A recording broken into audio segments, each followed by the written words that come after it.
السلام عليكم ورحمة الله وبركاته. إن الحمد لله نحمده ونستعينه ونستغفره ونؤمن به ونتوكل عليه ونعوذ بالله من شرور أنفسنا ومن سيئات أعمالنا. من يهد الله فلا مضل له ومن يضلل فلا هادي له وأشهد أن لا إله إلا الله وحده لا شريك له وأشهد أن سيدنا وحبيبنا وطبيب قلوبنا محمد الذي أرسله بالحق بشيرا ونذيرا وداعيا إلى الله بإذنه وسراجا منيرا. فقد قال الله سبحانه وتعالى في كلامه المجيد وفي فرقان الحميد. أعوذ بالله من الشيطان الرجيم. بسم الله الرحمن الرحيم. بل نقذف بالحق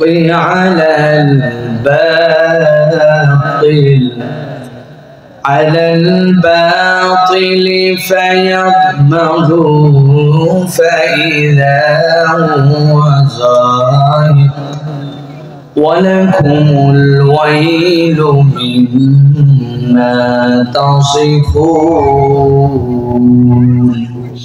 وقال الله سبحانه وتعالى إن الله وملائكته يصلون على النبي يا أيها الذين آمنوا صلوا عليه وسلموا تسليما. اللهم صل على محمد وعلى آل محمد كما صليت على إبراهيم وعلى آل إبراهيم إنك حميد مجيد. اللهم بارك على محمد وعلى آل محمد كما باركت على إبراهيم وعلى آل إبراهيم إنك حميد مجيد.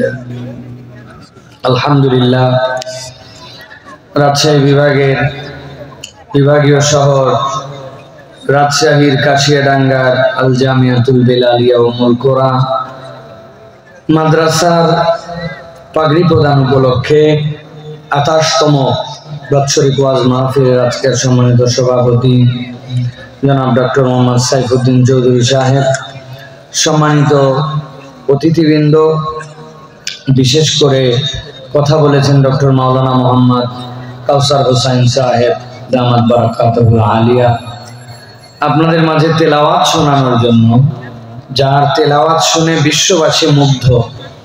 বিশেষ করে ইরানের একটা বিখ্যাত লাইভ শো আছে, পৃথিবীর সব বড় বড় কারীরা সেখানে যান।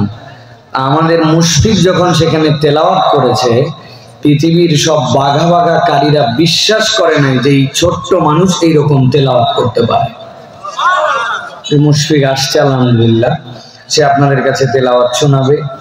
আজকের এই মাদ্রাসার সম্মানিত মুহতামিম মাওলানা বেলাল উদ্দিন সাহেব, আমার সামনে উপবিষ্ট সম্মানিত মুরব্বিয়ানে কেরাম, আমার প্রিয় তরুণ যুবকেরা, স্নেহের ছোটরা, কিশোররা, আমার প্রিয় মা বোনেরা, মেয়েরা, সকলকে একবার সালাম দিয়েছি। আরো একবার আপনাদের কাছে দোয়া পাওয়া এবং করার আশায় সালাম নিবেদন করি। আসসালামু আলাইকুম ওয়া রাহমাতুল্লাহ।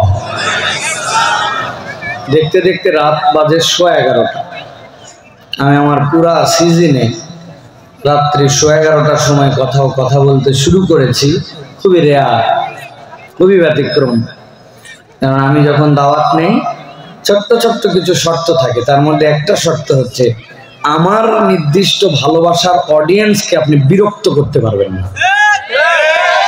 আমার অডিয়েন্স আছে, আমি জানি এখানে ফাও তারা আসে নাই, তারা নাম শুনে কথা শোনার জন্য তারা আসছে। সুতরাং তারা আমার অডিয়েন্স।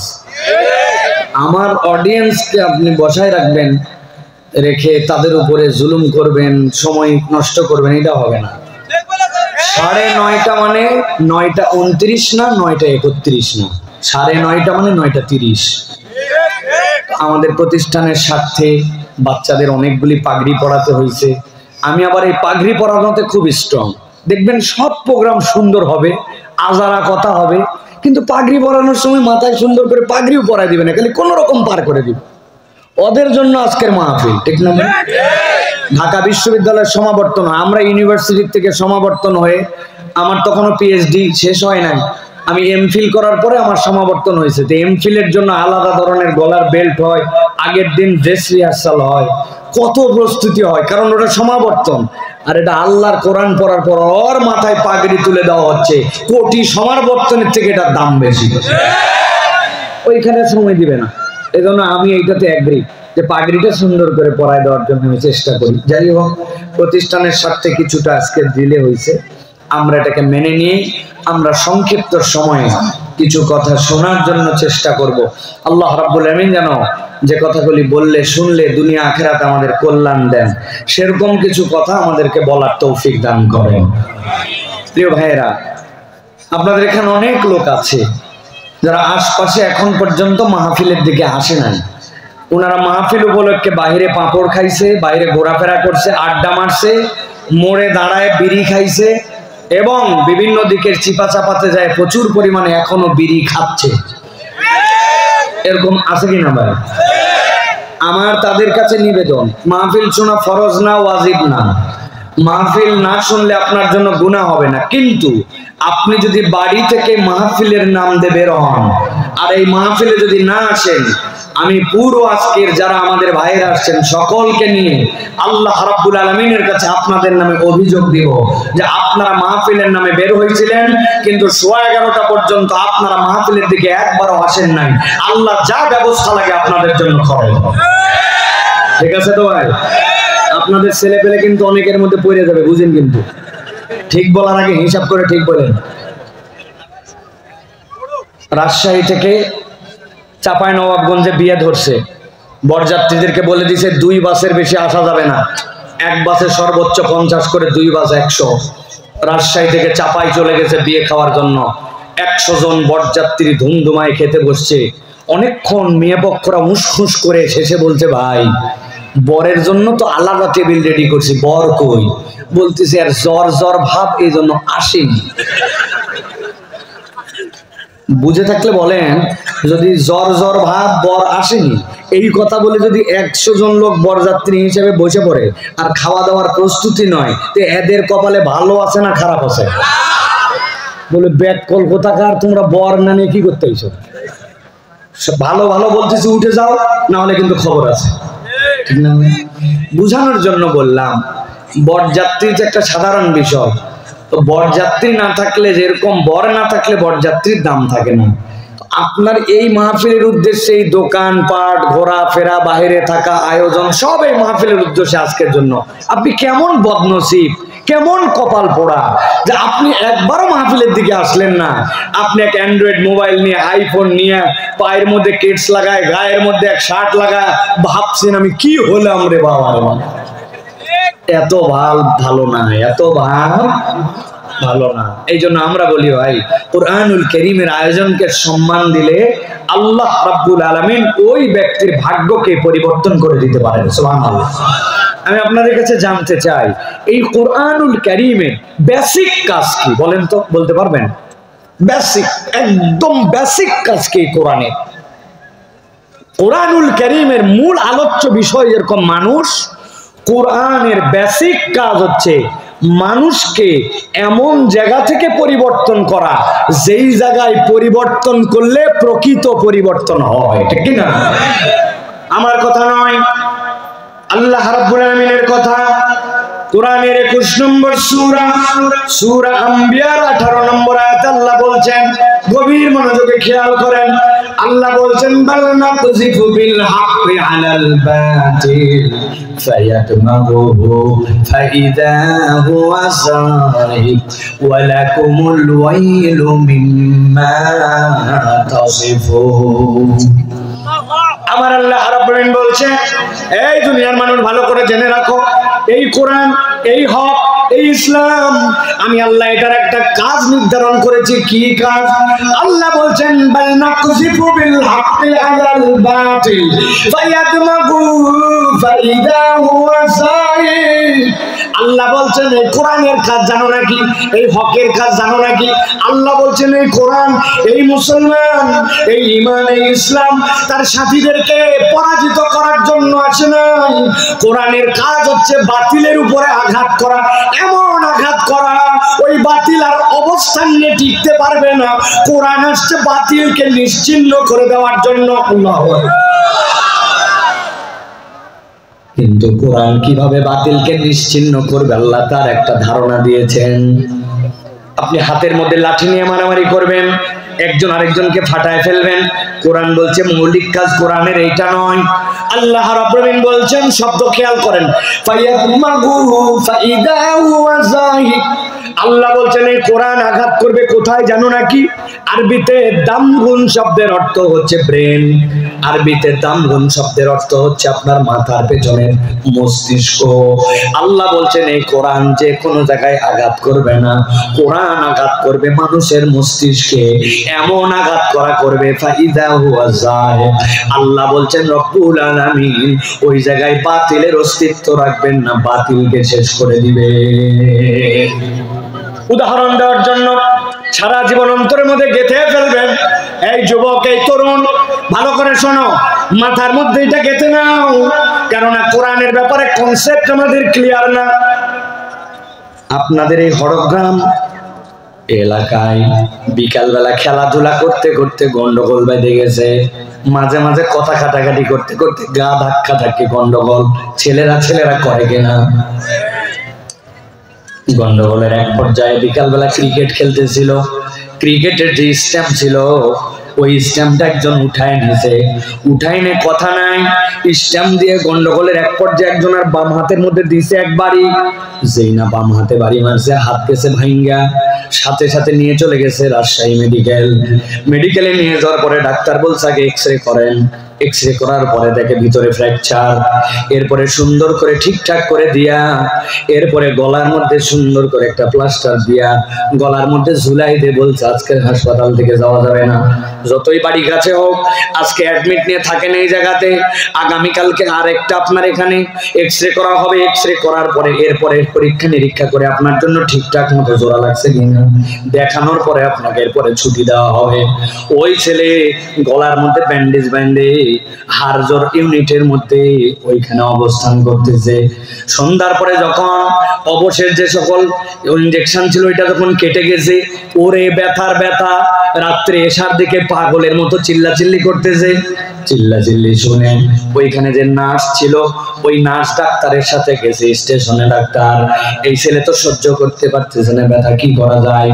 বলতে কিছু করতে হবে না, ওর একটা ভল্টারে ইনজেকশন দাও, ইনজেকশন দিয়ে ওর আপাতত ব্যথাটা কমাও। সাথে সাথে তার একটা ইনজেকশন দিয়েছে, 10 মিনিটের মধ্যে কাজ হয়ে গেছে। আগে যেরকম ব্যথা ছিল আর ব্যথা নাই, এখন যেই না ব্যথা কমছে, গলার মধ্যে ব্যান্ডেজ পিস ঝুলাই নিয়ে আপনার হরগ্রামের ওই ছেলে হাসপাতালের বেডে ডান হাতটা মাথার পিছনে নিয়ে নিয়ে ভাবতেছে, আল্লাহ একবার খালি আমার হাতটা ঠিক করুক, প্লাস্টারটা খুলি, হাতটা খালি ঠিকঠাক মতো জোড়া লাগুক। যেই বেটা আমার এক হাত ভাঙছে, আল্লাহ বাঁচালে ওর দুই হাত। যদি ভাঙতে না পারি আমি মামুর বেঠাই না। বুঝে থাকলে বলেন তো, হাসপাতালের বেডে শুয়ে শুয়ে এরকম চিন্তা করা সম্ভব কিনা? সম্ভব। আরেকজন মারামারি লাগাইছে, মারামারি লাগায় একজনের পা গেছে ভেঙে, এখানে হাসপাতালে নেওয়ার পরে বলছে এখানে হবে না, ঢাকা পঙ্গু হাসপাতালে স্পেশাল ইউনিটে তার পার করা লাগবে, কেননা পায়ের ভিতরে খালি হাড্ডি ভাঙেই নাই, গুঁড়া হয়ে গেছে। ঢাকা হাসপাতালে নিয়ে গেছে, ভালো করে বুঝেন, হাসপাতালে নেওয়ার পর অপারেশন করছে। অপারেশন করার পরে খালি ব্যান্ডেজ করে দেয় নাই, 5 ইঞ্চি 5 ইঞ্চি দুইটা বড় বড় ইট গস কাপড়ের মধ্যে বাইন্ধে পায়ের মধ্যে টানা দিছে। গস কাপড়ের মধ্যে বাইন্ধে পায়ের মধ্যে টানা দিয়া ঝুলায় রাখছে। বুঝে থাকলে বলেন তো, এইরকম পা ভাঙ্গার পরে অনেক সময় পায়ের মধ্যে টানা দেওয়া লাগে, দেখছেন আপনারা ভাই? ওই ছেলের অবস্থা খারাপ, ব্যথায় কাঁকর। রাত্রেবেলা তাকে একটা ইঞ্জেকশন দেওয়ার পরে বলছে এখন ব্যথা কমে যাবে, সকালে ডাক্তার আসলে বাকি ট্রিটমেন্ট হবে। ওই বেটা পঙ্গু হাসপাতালে 2 হাত মাথার নিচে দিয়া, ঠ্যাংয়ের অবস্থা বেকায়দা, ঠ্যাং দিয়ে দাঁড়াতে যে কত দিনে পারবে আল্লাহ কেবল জানে, ইট ঝুলানো আছে, কিন্তু মাথার নিচে 2 হাত দিয়া পঙ্গু হাসপাতালের বেডে ইস ইস করতেছে আর বলতেছে, আল্লাহ একবার খালি আমার বাম পাটা ভালো করুক, একবার খালি এলাকায় ফেরত যায়। যেই বেটা অন্যায় করে আমার এক পা ভাঙছে, ওর এক পা, ওর বাপের এক পা, ওর ভাইয়ের এক পা না ভাঙলে আমি মরদি না। বুঝে থাকলে উত্তর দেন, হাসপাতালের বেডে শুয়ে এরকম চিন্তা করতে পারে কিনা? কথা বলতে হবে, পারে কিনা? কিন্তু এবার জিজ্ঞাসা করি, এই যে গন্ডগোল করতে করতে একজনের হাতও ভাঙছে, পাও ভাঙছে, কিন্তু হাতের মধ্যে একটা লাঠি ছিল, ওই লাঠি দিয়ে মাথার পিছনে একটা বাড়ি মারছে। মাথার পিছনে যেই না বাড়ি দিছে, ওই ছেলের হাত ভাঙা, পা ভাঙা, কিন্তু হুঁশ নাই, কোমার মধ্যে চলে গেছে, অজ্ঞান হয়ে গেছে। অজ্ঞান হওয়ার পরে হাত ব্যান্ডেজ, পা ব্যান্ডেজ, কিন্তু তার জ্ঞান নাই। বুঝে থাকলে রাজশাহী শহরের মুসলমান এক বাক্যে উত্তর দেন তো, যেই ছেলের জ্ঞান নাই, হুঁশ আসে নাই, অজ্ঞান হয়ে বিছানায় পড়ে আছে, ওই ছেলেটা কি হাসপাতালে শুয়ে কার হাত ভাঙবে আর কার পা ভাঙবে এই চিন্তাটাও কি করার যোগ্যতা রাখে? যারা বললেন না, বুঝেন নাই, রাখে? আল্লাহ রাব্বুল আলামিন কি বলছেন খেয়াল করেন। আল্লাহ বলছেন, বাল নাকসিবু বিল হাক্কি আলাল বাতিল ফায়াদমাগু ফাইদা হুয়া যাহিক ওয়া লাকুমুল ওয়াইলু মিম্মা তাসিফুন।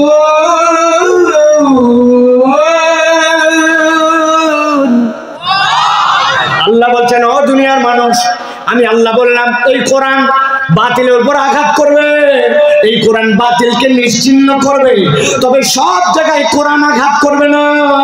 কোরআন মানুষের পরিবর্তন করবে আখলাকে, নৈতিকতায়, আচরণে। মানুষের যদি নৈতিকতা পরিবর্তন না হয়, চরিত্র পরিবর্তন না হয়, ব্রেনের যদি পরিবর্তন না হয়, বাহিরে বাহিরে সোনার বাংলার গল্প শোনাবেন, আস্তে আস্তে চোরের বদলে ডাকাত হবে, ডাকাতের বদলে সমুদ্র চুরি করবে, ডায়লগ থেকে যাবে, বাংলার পরিবর্তন সম্ভব নয়।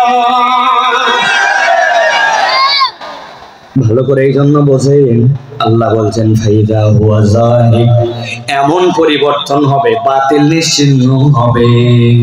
কিন্তু আপনাদের কাছে জিজ্ঞাসা করি, বিগত সময় তো আপনারা আমার থেকে ভালো দেখেছেন, বাংলাদেশ হ্যান হয়েছে, ত্যান হয়েছে, ডিজিটাল হয়েছে, সিসি ক্যামেরা হয়েছে।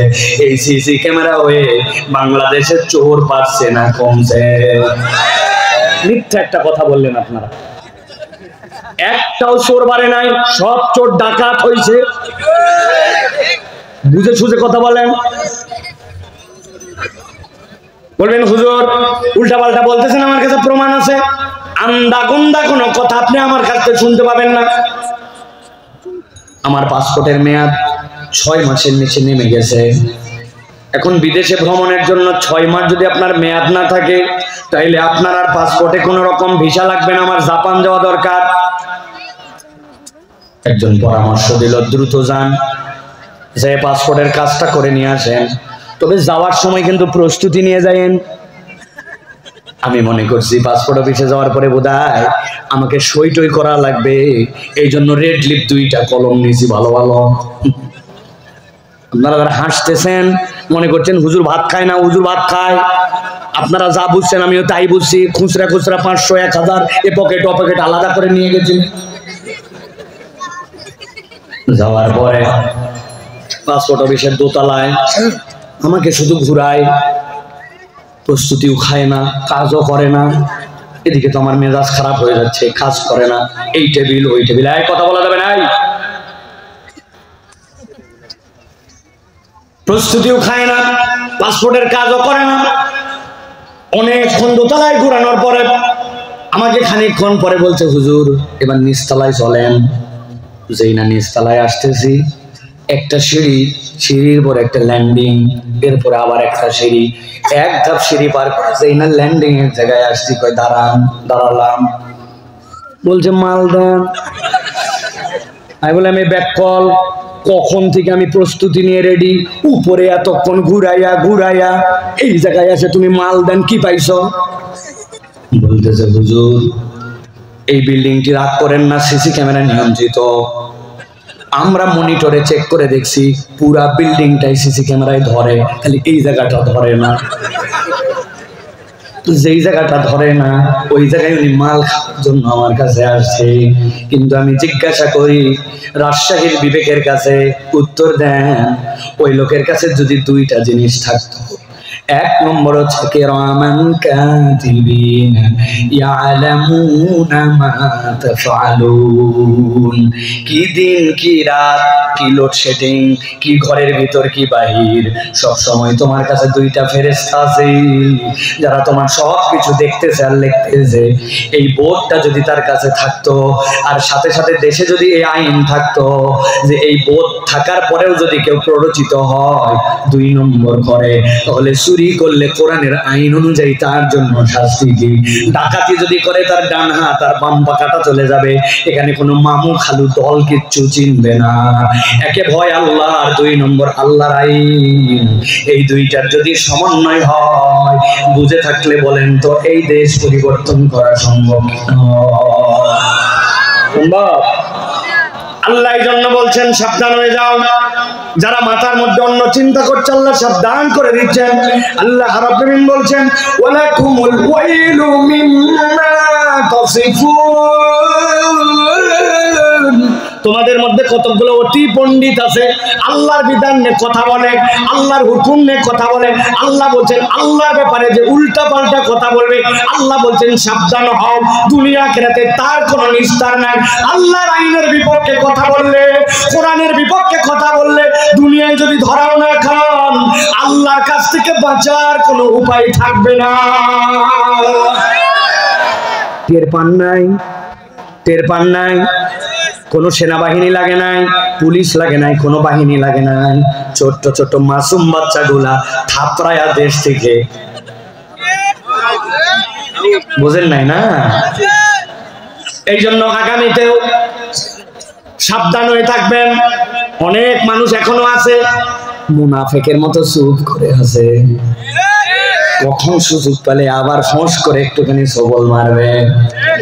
আমরাও বলছি তৌহিদি জনগণ, হৃদয় খুলে দিয়ে প্রস্তুত থাকতে হবে। ইসলামের বিপক্ষে কাজ করে এরকম কোন মানুষকে আগামীর বাংলাদেশে বরদাস্ত করা হবে না। অনেকের জলে কিন্তু সমস্যা নাই, আজকে পুরা মলম দিয়ে দেওয়া হবে, টেনশন করেন। যারা ভাবতেছেন সাইফুল্লাহ ভাই বোধহয় 5 আগস্টের পরের থেকে বলতেছে, ভুল। বিগত 10 বছর আল্লাহর এই গোলাম এইভাবেই বলছে। হিসাব করে গুনে আলহামদুলিল্লাহ কথা বলি নাই, বহুত ঝড় গেছে, বহুত জাপটা গেছে। সুতরাং আজকে নতুন কিছু নয়, কিন্তু আজকে আমরা কিছু কথাবার্তা শুনবো ইনশাআল্লাহ। যদি আপনারা বলেন রাত গভীর হয়েছে হোক, কিন্তু তারপরে আমরা কিছু কথা শুনতে চাই। রাজি আছেন আপনারা? ভুল বুঝেন না আবার যে ওয়াজ বোধহয় শুরু হয়েছে, এখনো ওয়াজ শুরু হয়নি, কেবল একটু আইল দিলাম। আয় পাশ দিয়ে একটু ঘেরাও দিলাম যাতে করে মানুষ বুঝতে পারে যে কি আলোচনাটা হবে আজকে। আমাদের অধিকাংশ ওয়াজের কোনো আল নাই, এই জন্য দেখবেন মানুষ যারা ওয়াজ শুনতে আসে তারাই বাইরে যে সমালোচনা করে, ওই ওয়াজ শুনে কোনো পরিবর্তন নাই, আগের মতোই আছে, কোনো চেঞ্জ নাই। এগুলো আমরাই বলি, ঠিক কি না? আমি বলি আল না থাকলে যদি পানি না বাঁধে, তো আপনি ওয়াজ কোন নিয়তে শুনতে আসছেন? আপনার নিয়ত ঠিক নাই, আপনি আল দিয়ে বসেন না, এই ওয়াজ আপনাকে কি দিবে? কিচ্ছু দিবে না। কথা ঠিক কিনা? এইগুলা লোকই যায় কালকে বলবে একটা বক্তা আনছিল ফাটাফাট, একজন চায়ের দোকানে বলছে কি ফাটালো গো, বলছে তা বলতে পারবো না কিন্তু ফাটিয়েছে। আরে কি ফাটালো আপনি বলতে পারেন না, কি ওয়াজ শুনে গেলেন আপনি? তাহলে আপনাকে ওয়াজ একটা আইল দিয়ে বাউন্ডারির মধ্যে থেকে শুনতে হবে, আন্দা গন্দা না। নিয়ত আগে ঠিক করতে হবে যে আমি কেবল মুখ দেখতে আসি নাই, আমি আমার লাইফ পরিবর্তন করার জন্য, দেশ পরিবর্তন করার জন্য, ইসলামের আলোকে আমার সমাজ পরিবর্তন করার শপথ নিয়ে বসছি, ঠিক না?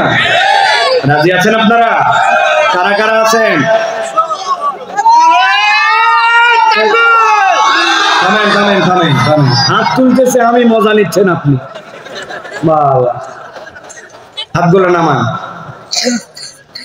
আমি অনেক হাত দেখতে পেয়েছি আপনাদের এখানে, হাত তোলার মধ্যেও আপনাদের বিভিন্ন ধরন আছে। এখন ঢাকাতে আমাদের হাত সোজা করার মানে হচ্ছে এরকম করা, আর রাজশাহীতে হাত সোজা করার মানে এরকম। হুজুর বলছে এরকম না, হাত সোজা মানে এরকম। এটা এক নম্বর কথা। দুই নম্বর, অনেকেরই হাতের মধ্যে ব্যক্তিগত উদ্যোগে মোবাইল দেওয়া লাগে, লাগে তো না ভাই? কারা কারা যেন হ করতো, কারা কারা মোবাইল দেন হাতে? কোনো মোবাইল গিরিজ আমাদের দেওয়া লাগে? ওই যে দরজা যেরকম অনেকদিন পুরাতন হয়ে গেলে দেখবেন দরজা লাগানোর সময় আপনি লাগাচ্ছেন, শব্দ হয় ক্যা ক্যা, আমাদের হাত কি ক্যা ক্যা করে? আল্লাহর দেওয়া মোবাইল, আল্লাহর দেওয়া গিরিজ, আপনার 70 বছর পার হয়ে গেল, আর আপনাকে বললাম হাতটা একটু সোজা করেন, আপনি হাতটা সোজা করতে পারলেন না, তা হবে না। একসাথে যে যেখানে আছেন হাত দুটা টান টান করে সোজা করেন। করছেন সবাই? এবার ডানে বামে তাকায় দেখেন কারা কারা উঠাতে পারে নাই, চেহারাগুলো দেখে নেন। সবাই উঠাতে পারছে? সোজা হয়েছে সবার হাত? সবার হাত সোজা হয়েছে? শক্ত করেন, শক্ত। এবার একটু পিছন দিকে দেন, পিছনে। এবার একটু সামনে দেন, এবার একটু সোজা করেন, এবার একটু ডানে দেন, মাশাআল্লাহ। এবার একটু বামে দিয়েছেন, এবার হাতটা এইরকম করে সোজা করেন, হ্যাঁ মাশাআল্লাহ। এবার ডানে বামে একটু নড়াচড়া দেন, একজনের সাথে আরেকজনেরটা লাগু। ওই যে সাদা পাঞ্জাবি পরা ভাই, আহা আহা, মনে করছেন হুজুর দেখতে পাইনি না? এই ডাব্লিউ লেখা বুক, কি খবর? এই পিচ্ছিকে হাত তোলেন, একবারে গেলে কিলায় ঠিক করবি। হাত সোজা করেন, সোজা করেন। করছেন সবাই? হ্যাঁ, আর নড়াচড়া করতে হবে না, সোজা করেন। এবার একটু গলাটা পরিষ্কার করেন, হয়নি ভালো করে। পেছন থেকে, সামনের বাচ্চারা খুব অ্যাক্টিভ, পেছন থেকে শব্দটা দেন তো। হ্যাঁ, হাত সোজা করছেন, মাশাআল্লাহ। এবার বুক বরাবর নেন, এই বরাবর। এবার আমরা হরগ্রাম এলাকাবাসীকে জানাতে চাই, আজকে মাঠের মধ্যে যারা 11:30 পর্যন্ত ওয়াজ শুনতেছে, এগুলো একটাও কোনো দুর্বল ব্যাটারি না, এগুলো সবল ব্যাটারি। এরকম একটা তাকবীর দিতে হবে, পারবেন ইনশাআল্লাহ? জীবনে এরকম বলিষ্ঠ তাকবীর দেন নাই, এরকম একটা তাকবীর যারা দিতে পারবেন তারা বলেন আল্লাহুম্মা আমিন। আর হাজার পাম্পট্টি দেওয়ার পরেও যারা তাকবীর দিতে পারবেন না তারা বলেন আল্লাহুম্মা আমিন। হ্যাঁ, আছে আছে আছে না ভাই? আমি দিনাজপুরে এক মাহফিলে গেছি, যাওয়ার পরে এমন পাম দেওয়া দিছি, আল্লাহর জন্য একটা তাকবীর দিতে হবে, দ্বীনের জন্য তাকবীর দিতে হবে, কোরআনের পক্ষে তাকবীর দিতে হবে। ইরি পাম, আমন পাম, আলু পাম, সব পাম দেওয়ার পরে তাকবীর দিছে, লিল্লাহে তাকবীর। সামনে এক মুরব্বী ছিল, উত্তর দিছে আল্লাহ। ওই উত্তর শুনে আমি বুঝছি ভাই, পাম দিয়ে কাম হবে না, ঠিক না ভাই? দিল থেকে যদি না আসে, আপনি পাম দিয়ে কাম করতে পারবেন? আমরা একটু রেডি আছি সবাই, পারবো ইনশাআল্লাহ? আমি যখন বলবো লিল্লাহে তাকবীর, হাত দুটো আসমানের দিকে ছুঁড়ে দিয়ে বলতে হবে আল্লাহু আকবার। পারবেন ইনশাআল্লাহ? রেডি সবাই? জোরে সোরে দেখে তাকবীর দেন, লিল্লাহে তাকবীর, লিল্লাহে তাকবীর। আল কোরআনের আলো, আল হাদিসের আলো, তোমার নেতা আমার নেতা, তোমার নেতা আমার নেতা, আলেম ওলামা যেখানে, আল্লাহর আইন যেখানে, লিল্লাহে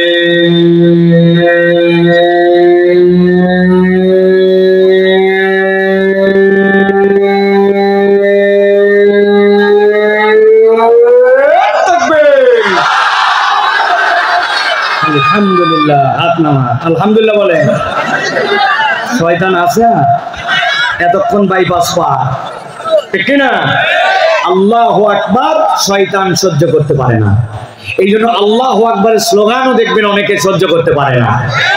আমরা দ্ব্যর্থহীন কণ্ঠে বলে দিতে চাই, ইনশাআল্লাহ আগামীর বাংলাদেশ ইসলামের বাংলাদেশ, আগামীর বাংলাদেশ কোরআনের বাংলাদেশ, আগামীর বাংলাদেশ বৈষম্যহীন বাংলাদেশ, আগামীর বাংলাদেশ আলেম ওলামার বাংলাদেশ। ওই বাংলাদেশে আল্লাহু আকবারের পক্ষে যারা, তাদের পক্ষে আমরা, আল্লাহু আকবারের পক্ষে নয় যারা, তাদের পক্ষে আমরা নয়, ঠিক কি না? যে যার রাস্তা পরিষ্কার করে নিক। মুরব্বীরা ঠিক বলছেন নাকি? খবরদার আপনারা কোনো ঠিক ঠিক বলবেন। বিগত 50 বছর আপনাদেরকে দেখছি আমরা, এক কাপ চা আর এক বিড়ি দিয়ে ইমান বেচে ফেলা। ঠিক, তরুণরা ঠিক হতে হবে, ঠিক না? মুরব্বীদের আল্লাহ হায়াত দারাজ করুক, আল্লাহ তাদের ছায়া আমাদের প্রতি দীর্ঘ করুক, আমাদেরকে ধাক্কায় মুরব্বীদেরকে সামনে নেওয়ার তৌফিক দান করুক। বলুন হুজুর এই দোয়া কোথায় গেলেন? কোরআনে আছে, ওয়াজআলনা লিল মুত্তাকিনা ইমামা। অনুবাদই জানি না আমরা। রব্বানা হাবলানা মিন আজওয়াজিনা ওয়া যুররিয়াতিনা কুররাতা আয়ুনিন। আল্লাহ আমার পরিবারকে, আমার চোখের জন্য, আমার সন্তানকে, আমার স্ত্রীকে, আমার স্বামীকে আমার চোখের জন্য ঠান্ডা বানায় দাও। ওয়াজআলনা লিল মুত্তাকিনা ইমামা। আর আল্লাহ আমাকে, আমার সন্তানকে মুত্তাকিদের ইমাম বানাও। আমি সাপোর্টার হওয়ার দোয়া করি নাই, আল্লাহ বলছেন তুই নিজে ইমাম হওয়ার দোয়া কর। তাহলে আমরা যদি নেতৃত্ব নেই, বাংলাদেশ পরিবর্তন হবে ইনশাআল্লাহ। রাজি আছেন তো ইনশাআল্লাহ? চলেন, রাত অনেক হয়েছে, আমরা সংক্ষিপ্ত সময় শেষ করব। মুশফিক আসবে, তেলাওয়াত শোনাবে, আমরা মূল কথার মধ্যে এখন প্রবেশ করব ইনশাআল্লাহ। দাঁড়িয়ে বসে কাছে দূরে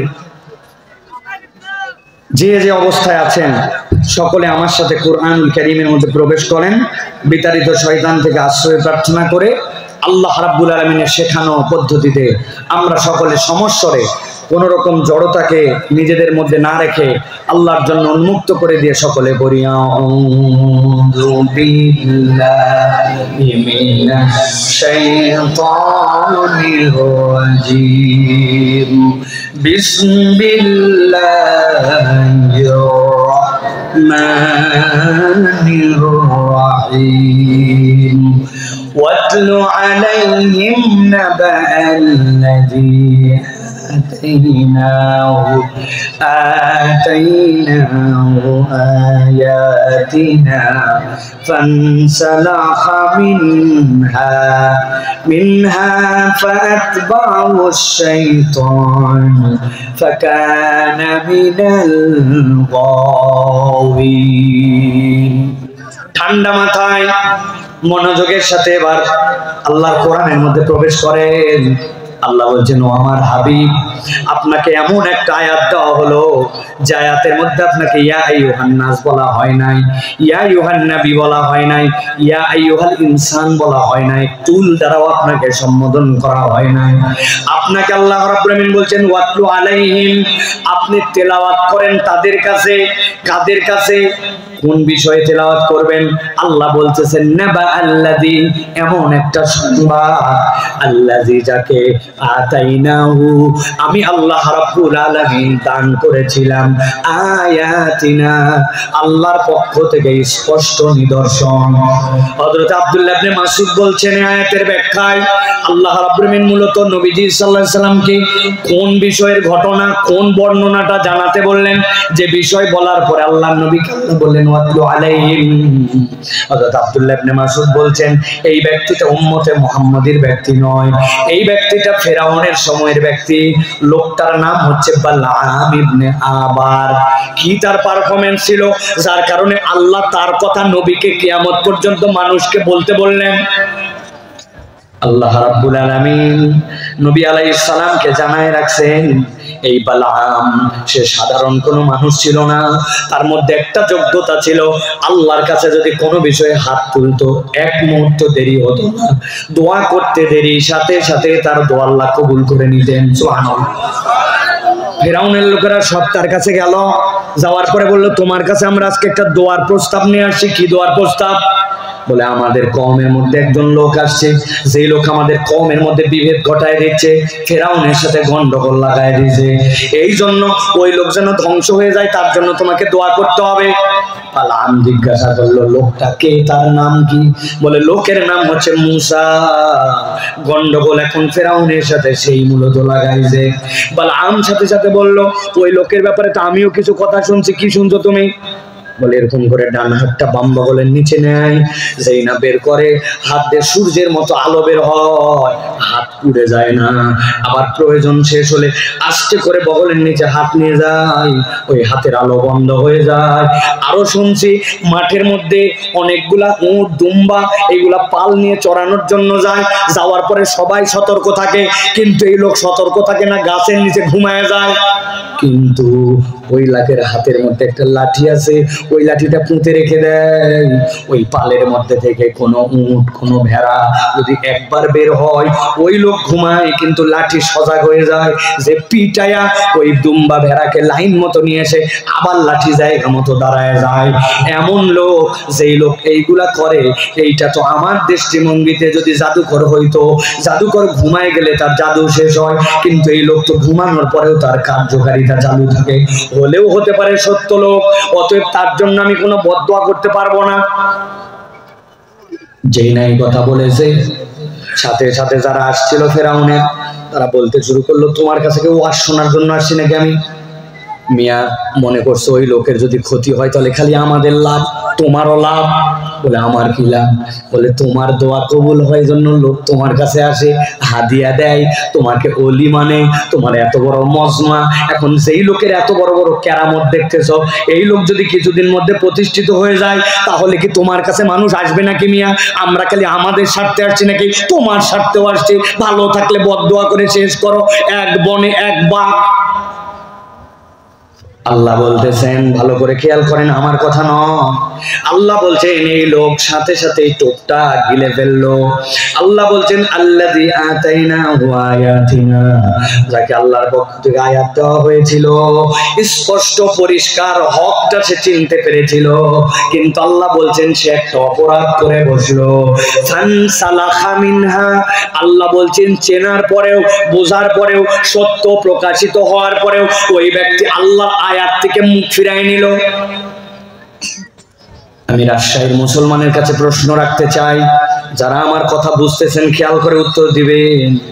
আপনার আমার সমাজে এরকম লোক আছে কিনা, সেই লোক আল্লাহর সুস্পষ্ট বিধান জানার পরেও, আল্লাহর বার্তা বোঝার পরেও, হককে চিনার পরেও নিজের খামখেয়ালিতে আল্লাহর আয়াত থেকে মুখ ফিরায় নাই?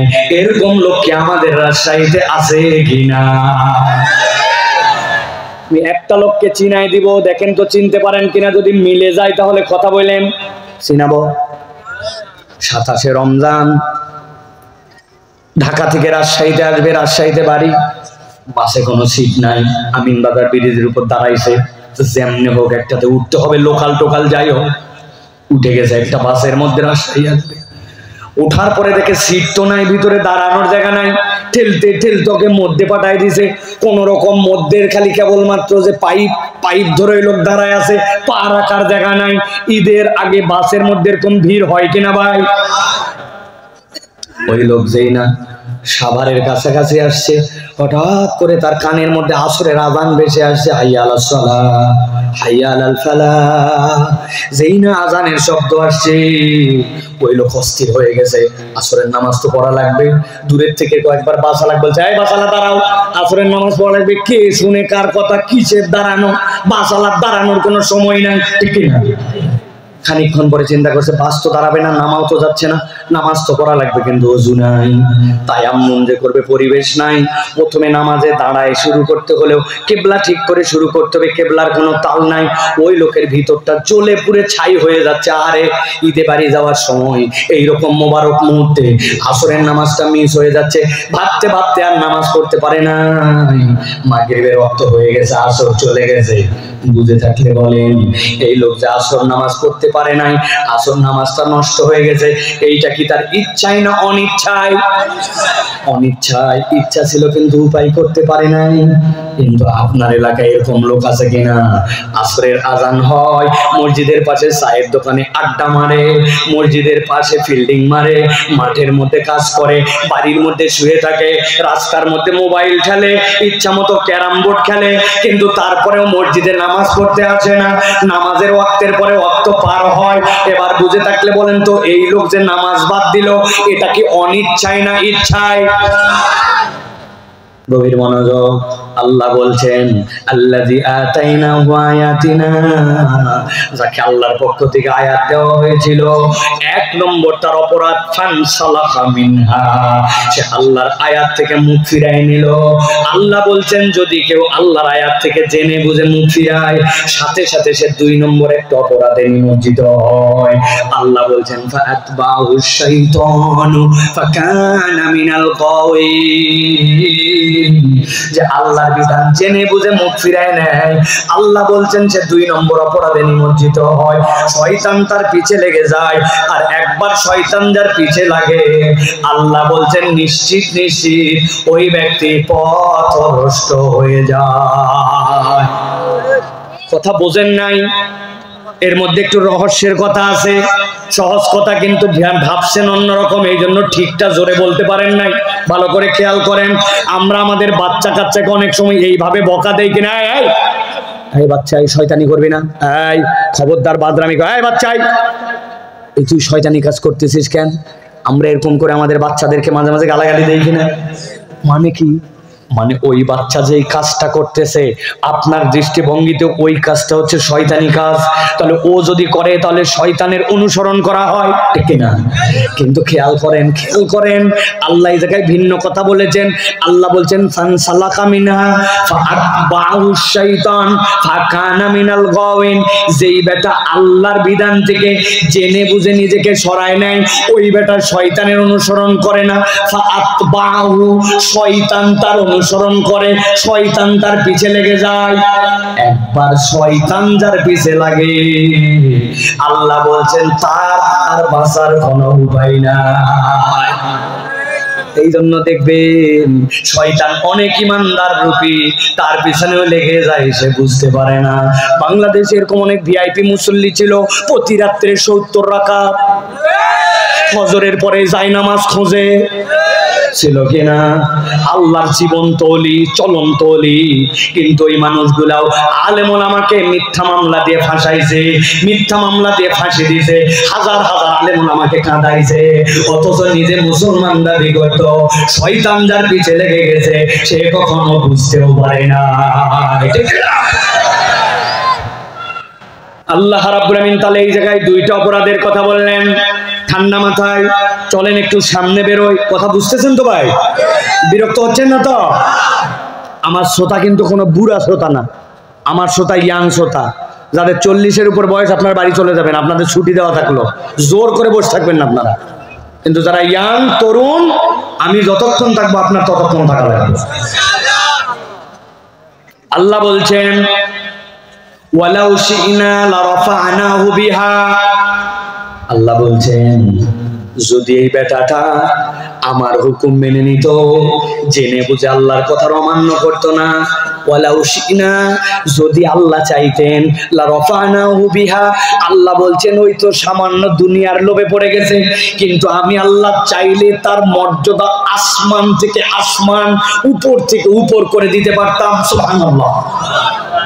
কিন্তু আল্লাহ বলছেন সে তো আগে দুইটা অপরাধ করেছিল, এটাতেই ক্ষান্ত থাকে নাই, উপর্যুপরি আরো দুইটা অপরাধে নিজেকে নিমজ্জিত করেছে।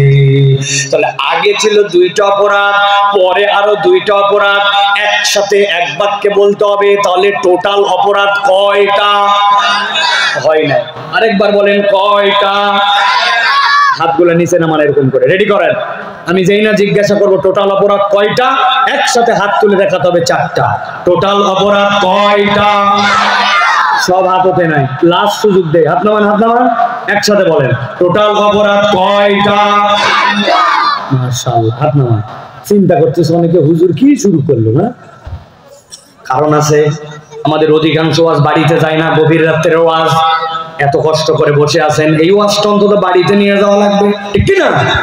বেশিক্ষণ আর না, অল্প সময় শেষ করে দেব। খেয়াল করেন, আল্লাহ বলছেন ওয়ালাউ শিনা লারাফানাহু বিহা, যদি আমি আল্লাহ চাইতাম তার মর্যাদা আসমানে উঠাই দিতাম। ওয়ালাকিন্নাহু আখলাদা ইলাল আরদ, ওই লোক 3 নম্বর একটা অপরাধ করলো। কি অপরাধ? ওয়ালাকিন্নাহু আখলাদা ইলাল আরদ, ওই ব্যক্তি নিরেট দুনিয়াদার হয়ে গেল, নিরেট জমিনমুখী হয়ে গেল। আরবিতে খুলদুন শব্দের অর্থ এমন প্রাণী যেই প্রাণীগুলা চতুষ্পদ, সব সময় মাটির দিকে মুখ করে থাকে, ঘাস খায়, খড় খায়, পানি খায়, যা খায় মুখ সব সময় নিচের দিকে, এরকম একটা প্রাণীর নাম বলেন গরু। আরেকটা বলেন, আরেকটা বলেন। আল্লাহ বলতেছেন ওয়ালাকিন্নাহু আখলাদা ইলাল আরদ, আমি মানুষকে মাথা নিচু করা প্রাণী বানাই নাই। মানুষ আল্লাহু আকবার বলে মাথা উঁচু করতে পারে, আল্লাহু আকবার বলে রুকুতে যেতে পারে, রুকুতে যায়, মাথা হালায়, কিন্তু ওই সময়ে বলে সুবহানা রাব্বিয়াল আযীম। আমি যখন প্রাণী কুলের রুকুর মতো, আমি বলতেছি আমার রব সবচেয়ে মহান, ওই বান্দা আল্লাহু আকবার বলে উঠে, আবার আল্লাহু আকবার বলে সিজদায় যায়। দুইটা হাত, কপাল, নাক, দুইটা হাঁটু, দুইটা পায়ের আঙ্গুলের মাথা দিয়া যখন তার নাক নিচু। আরবের মুশরিকরা বলতো সব বুঝলাম, কিন্তু এইটা আবার কেমন সিজদা, মাথার থেকে পাছা উপরে থাকে। তার মানে আল্লাহ বলছেন তোর মাথাটা সবচেয়ে উঁচু ছিল দাঁড়ানোতে, আর এখন সিজদায় যায় তোর পাছার থেকেও নিচে তোর মাথা গেছে। কিন্তু এই সিজদাতে যেও বান্দা বলে আমার মাথা যখন পৃথিবীর সবগুলা প্রাণীর মতো, সরীসৃপের মতো, তখন আমি বলি সুবহানা রাব্বিয়াল আলা, আমার রবের থেকে বড় কোনো রব নাই। আল্লাহ বলছেন যেই মানুষকে আমি এত মর্যাদা দিয়ে বানালাম, ওই মানুষের চরিত্র হয়ে যায় ওয়ালাকিন্নাহু আখলাদা ইলাল আরদ, সে চতুষ্পদ জন্তুর মতো হালাল হারাম বিবেচনা করে না, ডান বাম দেখে না, আল্লাহকে তোয়াক্কা করে না, দুনিয়ার সাথে তার যা লাগবে তাই করতে পারে, নিরেট দুনিয়াদার হয়ে যায়। এরকম লোক আপনার আমার মধ্যে আছে কিনা? আছে। দুইটা লোককে চিনাই দিব, যদি হিসাব বরাবর হয় তাহলে কথা বলেন। ঈদের বাজার করার জন্য আপনি নিউ মার্কেট গেছেন, ঈদের বাজার করার জন্য আপনি আপনার পছন্দের মার্কেটে গেছেন, ভালো জিনিসটা কিনবেন, কাপড়টা কিনবেন, দোকানে যাওয়ার পরে দাম দর করবেন। এরকম সময় দেখেন যে দোকানদার আপনাকে বলতেছে আপনার মতো চেনা লোক বলে কেনা দামে দিলেন। আছে না ভাই? বাপ দাদার জন্মে দেখে নাই, আপনার বানাইছে চেনা লোক, কেনা দামে দিলাম বলে 1000 টাকা কাল্লা কেটে ফেলছে, লাভ করবি কর, কিন্তু এমন কাটা কাটছে মাথায়। আছে কিনা? আর দোকানের মাল হালাল, ব্যবসা হালাল, জিনিস হালাল, কিন্তু কেবল দুনিয়াদারিতে একটু ব্যবসা বাড়ানোর জন্য আপনারে চেনা লোক বানাইছে, কেনা দামে বলে মিথ্যা কথা বলছে, আপনারে বলছে আপনি বৌনির কাস্টমার, এরকম করে 2 নম্বর করে। এরকম লোক আমাদের সমাজে আছে কিনা? আছে ভাই, আছে।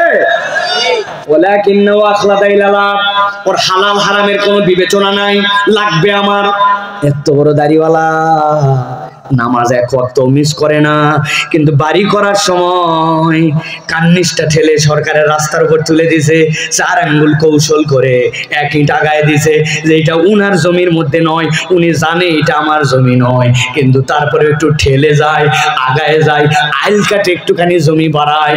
এরকম মুসলমান আছে কিনা? বাপ মরার সময় বলে গেছিল আমি মারা যাওয়ার পরে ইনসাফ মতো, হক মতো, ফারায়েজ মতো জমি জমা বোনকে দিয়ে দিবি। নিজের মরার বয়স হয়েছে, 2 বার হজ করে আসছে, কিন্তু আজ পর্যন্ত বোনের জমি ঠিক মতো ফেরত দেয় না। এরকম ভিআইপি মার্কা মুসলমান রাজশাহীতে না, বুঝে বলেন আছে? ওয়ালাকিন্নাহু আখলাদা ইলাল্লাহ, আল্লাহ বলতেছেন নুনিরের দুনিয়াদার, দুনিয়া ছাড়াও কিচ্ছু বোঝে না। আসরের নামাজের পর একজনের কাছে গেছে, বাবাজি ডাক্তার দেখানো লাগবে, 1000 টাকা হাওলাত দেন। বলছে হাতে টাকা নাই সর। খানিকক্ষণ পর আবার গেছে, চাচা বড় বিপদে পড়ছে, 1000 টাকা দেন। বলছে বললাম হাতে টাকা নাই, চল। খানিকক্ষণ পরে বলছে চাচা আপনার কাছে এমনি এমনি আসি নাই, জেনে বুঝে আসছি। আজকে কি বার? আজকে হচ্ছে শুক্রবার, আজকে যদি 1000 দেন, আগামী রোববার দিন আল্লাহ বাঁচালে 1250 ক্যাশ রিটার্ন। বলছে ব্যাককল কোথাকার, মানুষের হাতের টাকা থাকে নাকি? বাড়ির চল। বাড়িতে নিয়ে চলে গেছে। বাড়িতে যাওয়ার পরে 1000 টাকা দিয়ে বলছে লাগলে আরো বল। তো চাচি আম্মা ওই ব্যবসা করে, বাড়িতে বসে থেকে কি করবে? তবে যা করবি তাড়াতাড়ি কর। ছোট দিনের বেলা মাগরিবের আজান হয়ে গেছে, আমি যাই তাকবীরে উলার সাথে জামাত ধরবো। আসরের নামাজের পরে এসে দাদনে টাকা লাগায়, সুদে টাকা লাগায়।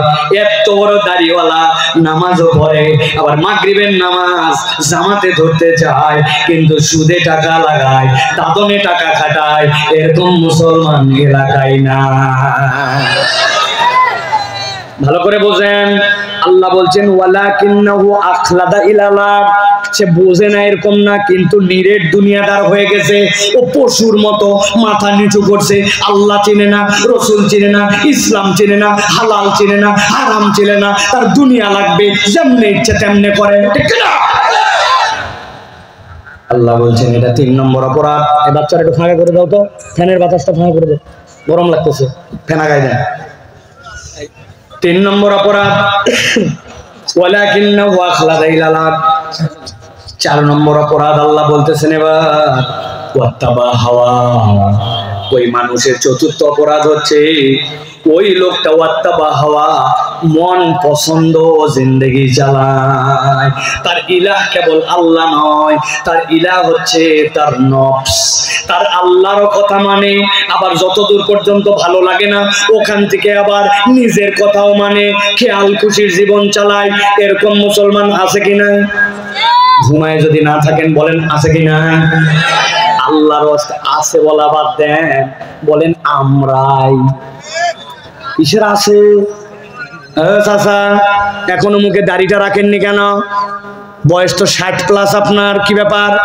বলছে বাবা তোমার চাচি আম্মা লাইক করে না, দাড়ি রাখা চাচি লাইক করে না, এই জন্য মুরব্বী 60 বছর বয়স হয়েছে এখনো দাড়ি রাখে না। এরকম নামধারী মুসলমান আল্লাহকেও দোহাই দেয়, এরকম মুসলমান আছে কিনা? এই যুবক তোমার মুখে দাড়ি নাই কেন? তুমি না মুসলমান সন্তান, কি ব্যাপার? বলছে হুজুর আমার বিয়ের কথা চলছে, তো মেয়ে বলেছে দাড়িওয়ালা ছেলে বিয়ে করবে না।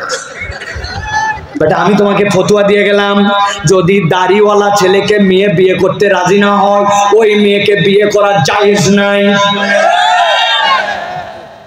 আল্লাহ বলছেন ওয়াইন্নাকা লাআলা খুলুকিন আযীম। ও আমার হাবিব, আপনাকে কিয়ামত পর্যন্ত মানুষের জন্য আমি স্মার্ট ম্যান বানালাম, আপনার থেকে স্মার্ট কেউ হতে পারবে না। আর তুমি মনে করো দাড়ি রাখলে তোমাকে আনস্মার্ট লাগে, বুঝে যদি মনে করো ঈমান থাকবে না, না বুঝে মনে করলেও পানিশমেন্ট হওয়া লাগবে। কথা বুঝে নিও, ভার কথা। এক ছেলের এরকম ফুকু দাড়ি, ফুকু ছাগলের মতো একটু। ঢাকাতে ওনার এক স্যার বলছে এই তো দেখতে তো ছাগল ছাগল লাগে। ওই বলছি you are absolutely right sir. আরে আমি টিটকারি করলাম, আর এই ছেলে বলতেছে যা বলছেন ঠিকই বলছেন। বলছে কি রে, তোকে তো আমি টিটকারি করলাম আর তুই বলিস ঠিক বলে। স্যার আপনি ভুল কি বলেছেন? আমার যেরকম সেরকমই তো বলছেন, ছাগলের মতো দেখতে তো আমি ছাগলের দাঁড়িয়ে, আপনি ঠিকই বলছেন। তবে স্যার আপনি একটু সাহস দিলে আপনাকে একটা কথা বলতে চাই। বলছে বল, কি বলবি? বলছে স্যার আমার দাঁড়িয়ে ছাগলের মতো দেখতে, আমার ছাগল লাগে, কিন্তু আপনার চেহারার দিকে আমি যতবার তাকাই ততবার কুত্তা কুত্তা লাগে। কুত্তার মুখে দাঁড়িয়ে আছে, ভুল কি বলেছে? গায়ে মাখান কেন কথা? ভাইরা আল্লাহ বলছেন ওয়াত্তাবা হাওয়া, বুঝানোর জন্য বললাম, কেউ আপনাকে বাধা দেয় না, আপনার নফস আপনার ইলা হয়ে গেছে। এই জন্য আপনি আপনার অন্তরের অনুগামী হন। আল্লাহ মানি ততটুকু যতটুকু লাগে, আবার নফস যতটুকু ততটুকু। রমজান মাসে উরে বাবারে বাবা, মহিলা হিজাব করে সব সময় ঘুরে বেড়াইছে পুরা রোজার মাস, কিন্তু ঈদের দিনে উনি 2 পিস করে 3 পিস করে ওই মুসলমান ঘরের মেয়ে 18-19 বছরের পুরা রাজশাহী শহর দাপায় বেড়ালো। কিরে মা, তুই না রোজার মধ্যে হিজাব করলি, পর্দা করলি, বোরকা করলি? 4000 টাকার ড্রেস কিনেছি, ঈদের দিনে যদি না দেখাই তো দেখাবে কোন দিন? একদিনই তো। কথা দেখে না? ওর বাপ পর্যন্ত বলতেছে অত বকাবকি করার দরকার নয়, তুমিও তো বিয়ের পরে পর্দা ধরেছ, ওরও বিয়ের পরে ধরবেনি। আপনি কার হুকুমে রোজা মানলেন আর কার হুকুমে আপনি পর্দার বরখেলাপ করলেন? আল্লাহর সাথে কি হিসাব বরাবর করার যোগ্যতা আছে? রমজান মাসে দুপুরবেলা তৃষ্ণায় বুক ফেটে যাচ্ছে, আপনি বাথরুমের ভিতরে গেছেন, যাওয়ার পরে চিন্তা করছেন আজকে বুদ্ধি করে গোসল করি, মগ দিয়ে করব না, ঝর্ণা ছেড়ে দিছে, মাথার মধ্যে দিয়ে পানি পড়তেছে, নাকের উপর দিয়ে যখন পানি নেমে যাচ্ছে তখন আস্তে করে 2 বার মাইরে দিছে। বুঝে থাকলে বলেন তো, এই যে 2 বার কারা কারা মারছেন? হাত তোলেন। আছেন কেউ? নাই। কেন রে ভাই, কষ্ট হয় নাই রোজায়? তৃষ্ণা লাগে নাই? লাগছে হুজুর, কিন্তু আমি যে ওই বাথরুমের মধ্যে নাকের উপর দিয়ে পানি যাওয়ার সময় খাইলাম, কেউ না দেখলেও একজন দেখে। কে? ভয় পাচ্ছেন নাকি নাম বলতে? দেখে কে? বলেন, দেখে কে? কেউ যে দেখেন, ওইটা দেখে আল্লাহ। ওই বান্দা ওই ইমান করে পুরা রোজায় 1 ফোঁটা পানি খাইলো না, 1 ফোঁটা কিচ্ছু খাইলো না, কিন্তু ওই বান্দাই কেমনে আবার ঈদের দিন থেকে বেনামাজি হয়ে গেল? ওই আল্লাহ কি তার নামাজ দেখে না? ওই বান্দাই কেমনে আবার মুখে মিথ্যা কথা বলা শুরু করে দিল? ওই বান্দাই আবার কথায় কথায় কেমনে অন্যকে গালি দেয়? তার মানে আল্লাহ বোধহয় খালি খাওয়াটা দেখে না, কিন্তু রব্বুল আমিন যে আপনার প্রত্যেকটা পদক্ষেপ দেখে। আল্লাহ ভীতি আপনাকে রমজান এটা ডিমান্ড করেছিল, কিন্তু আপনি পাত্তা দেন নাই। আল্লাহ বলেন ওয়াত্তাবা হাওয়া, রোজায় আল্লাহকে মানছে আর বাকিটা আল্লাহকে মানে নাই। এইটা হচ্ছে বান্দার একটা ভয়াবহ চরিত্র, ঠিক না? এবার বলেন, এরকম লোক আমাদের আছে না নাই? আবার আছে। আমরা আপনাদের রাজশাহী থেকে বিয়ে শাদী হয়, কথা বলতে হবে। মুশফিককে নিয়ে আসেন, ওয়াজ শেষ করে দেবো। মুশফিককে নিয়ে আসেন। রাজশাহীতে বিয়ে শাদী হয়, ভাইয়ের বিয়ে, বোনের বিয়ে, বন্ধুর বিয়ে, আত্মীয় স্বজনের বিয়ে, খালাতো বোনের বিয়ে, মামাতো বোনের বিয়ে হয় কিনা? এবার একটু মিলান। ইসলামের বিয়ের মধ্যে মৌলিক বিধান 3টা। কয়টা?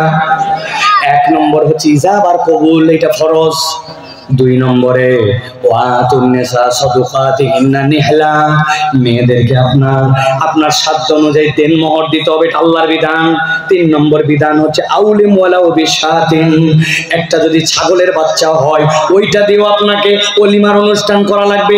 ইসলামের বিয়ের যত আনন্দ, ফুর্তি, বিনোদন, মজা, ইজাব, কবুল, ওলিমা এবং দেনমোহর, এর মধ্যে ইসলামের বিয়ে শেষ। কম খরচের বিয়ে, বরকতের বিয়ে। ইসলামের বিয়ের আনন্দ আছে, ফুর্তি আছে, দব বাজানো আছে, মজা করা আছে, অপরকে জানানো আছে, কিন্তু আল্লাহ এই বাউন্ডারির মধ্যে শেষ করে দিয়েছেন। বুকে হাত দিয়ে উত্তর দেন, আপনার আমার রাজশাহীতে বিয়ে শাদী কি এইটুকুতেই শেষ না আরো কিছু আছে? কি আছে ভাই? 4 দিন আগে হলুদ সন্ধ্যা, 3 দিন আগে মেহেদি সন্ধ্যা, 2 দিন আগে ডিস্কো সন্ধ্যা, 7 দিন আগে এলাকার সবচেয়ে ভালো ভালো ডেক নিয়ে যাইয়া ওই বাড়ির সামনে ছাদের উপরে লাগায় দিয়া ইংলিশ মিউজিক দিয়া এলাকা উত্তেজিত করে আছে কিনা? ওই ঢিষ্টি ঢিষ্টি বাড়ির থেকে আসরের নামাজের সময় হাজি সাহেব নামাজ পড়ার জন্য আসতেছে। একজন তো চাই হাজি সাহেব আপনার কি শুরু করছেন, আপনার মিউজিকের ঠেলা আমাদের অবস্থা খারাপ, বাচ্চা কাচ্চা বুড়া বৃদ্ধ 7 দিন পাগল বানাই ফেলছেন, আপনি একটা হাজি সাহেব মানুষ। হাজি সাহেব বলছে থাম থাম থাম, তোরও বেটি আছে। আমি কি করতে চাইছি নাকি, আমার নাতিরা একটু করতে চাইছে, এলাকার বন্ধু বান্ধব একটু করতে চাইছে, সহ্য তো করছিসই, আর একটা দিন ধৈর্য ধর, তোরও বেটির বিয়ে দেওয়া লাগবে, চল আসরের নামাজ পড়ে আসি। হাজি সাহেব আসরের নামাজ পড়তে চলে যায়, হজ করে আসছে, আর ওনার বাড়ির থেকে এরকম করে গান বাজনা হয়। বুঝে থাকলে বলেন তো, আল্লাহর হুকুমে নামাজ পড়লো, আর এই গান বাজনা বেহায়াপনা বেলাল্লাপনা ইসলামে যেইগুলা নাই, এইগুলা কার নির্দেশে করলো? আল্লাহ বলছেন ওয়াত্তাবা হাওয়া, তুমি তোমার নফসকে ইলা বানাইছো, আল্লাহকেও নিছো, আবার তোমার ব্যক্তি পূজাও তুমি করছো, তোমার মন যেটা চাইছে ওইটাও তুমি পালন করো। এরকম মুসলমান আমাদের সমাজে আছে না? না, ভালো করে খেয়াল করেন, হিসাব মিলান, নিজের জীবন দিয়ে হিসাব মিলান, কাউরে ভিকটিম বানায়েন না, প্রতিপক্ষ বানায়েন না। ওয়াত্তাবা হাওয়া, আমরা আমাদের জীবনে রেগুলার র্যান্ডম এই কাজগুলি আমরা করতেছি, ঠিক না? আবার মনে করতেছি ইসলামের দিকে আমি অনেকখানি আগায় গেছি। একটা গল্প মনে পড়ছে, বলবো? কুমিল্লা একটা পাগল ছিল, ওই পাগলের নাম হচ্ছে মুসনা। কি নাম? মুরব্বীদের বলা লাগবে না, যুবকরা মুখস্থ করা লাগবে। কি নাম? মুসনা। মুসনা কোনো কিছু নাই, তার কোনো পাগলামি নাই, খালি একটা, ও খালি পুরাতন বোতল কুড়ায়। কি কুড়ায়? বোতল। যেখানে সে সেখানে এক লোক মজো খাচ্ছে, মুখের দিকে যায় তাকায়, লোকজন বলছে এই মজো খাবি নাকি, নে ভাই, এইভাবে মুখের দিক তাকাচ্ছিস, বলছে মজো লাগবে না, তাড়াতাড়ি শেষ কর, বোতল দে। আরে বিরক্ত, খালি বোতল আর বোতল। পুরাতন একটা লুঙ্গি আছে, ওই লুঙ্গির মাথার মধ্যে বাঁশ ঢুকায় দিয়া ওর মধ্যে বোতল জড়ো করে, আর খালি বোতল কালেকশন করে। কুমিল্লার লোকজন পাম্পট্টি দিয়ে একদিন ওকে বুঝাইছে, আরে মুসনা, কুমিল্লায় আর কয় বোতল, এখানে তো বোতল যেখানে সেখানে পাওয়া যায় না, বোতলের শহর তো ঢাকা, ডানে বামে সামনে পিছে কোটি কোটি বোতল, পুরা তুই বোতলের মালিক হয়ে যাবি, তোর কুমিল্লায় থাকার দরকার নেই, তুই ঢাকা যা। অনেক পাম্পট্টি দেওয়ার পরে মুসনা একদিন পাম গিলে নিছে, নিয়ে যা বোতল ছিল সব লুঙ্গির মধ্যে বাইন্দে লম্বা একটা বাঁশের মধ্যে কান্দের মধ্যে ঝুলায়া কুমিল্লাবাসীকে সালাম দিয়েছে, আসসালামু আলাইকুম, আমি আর কুমিল্লায় থাকলাম না, বোতল কাউন্টের জন্য ঢাকা মুখী। লোকজন বলছে হারাম পাওয়া গেল, এতদিন পর একটা পাগলা বিদায় হলো। মুসনা দে হাঁটা কে হাঁটা, হাঁটতে হাঁটতে হাঁটতে সকাল থেকে জোহরের আজান পর্যন্ত অনবরত হাঁটে দাউদকান্দি ব্রিজ। এমন হাঁটা হাঁটছে, মুখ চোখ বসে গেছে, চোখ লাল হয়ে গেছে, আসমানের দিক তাকায় দেখে সূর্য মাথার উপর থেকে আস্তে করে হাইলে ডুবার দিকে গেছে। চিন্তা করছে আজকে তো আর যে অবস্থা, ঢাকায় পৌঁছানো কঠিন, কি করবে?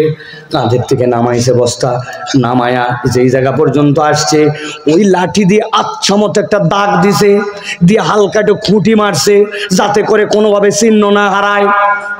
এরপর আবার বস্তা সস্তা সব তুলে নিয়ে উল্টা হাঁটা দিয়ে বিকাল হতে হতে কুমিল্লা। লোকজন বলতেছে মুসনা, তোর না ঢাকা চলে যাওয়ার কথা, তুই যে আবার ফেরত কুমিল্লা আসলি, ব্যাপার কি? বলছে মরদ, আজকে যা করা লাগবে করেই আসছে। লোকজন বলছে তুই কি করে আসছিস ভাই বলতো? বলছে আজকে হাঁটতে হাঁটতে দেখলাম সূর্য হাইলে গেছে, যদি এখন আমি এই হাঁটে যাই দিনে দিনে তো আমি ঢাকা পৌঁছতে পারবো না, কি উপায়? পরে বুদ্ধি করে যেই পর্যন্ত গেছিলাম দাগ দিয়া, মরদ আবার কুমিল্লায় আজকে আসছে রেস্ট করার জন্য, আল্লাহ যদি বাঁচায় আগামীকালকে ওই দাগের ওই জায়গার থেকে ঢাকা। বুঝে থাকলে বলেন তো ভাই, এই পদ্ধতিতে যদি দুপুর পর্যন্ত আঁক দিয়া বিকালে যদি আবার ব্যাক করে কুমিল্লায় আর বলে আমি আগামীকালকে ঢাকা, কিয়ামত হয়ে গেলেও ঢাকা পাবে? আর কথা বলেন পাবে? এই পাগলের কথা শুনে হাসি লাগলো না মজা লাগলো? নিজের জীবন দিয়ে মিলাম, এর থেকে বড় এক একটা পাগল আমরা হয়ে আছি। জুমার দিন আপনি নামাজে চলে আসলেন, আগে আগে আসলেন, আপনি একটা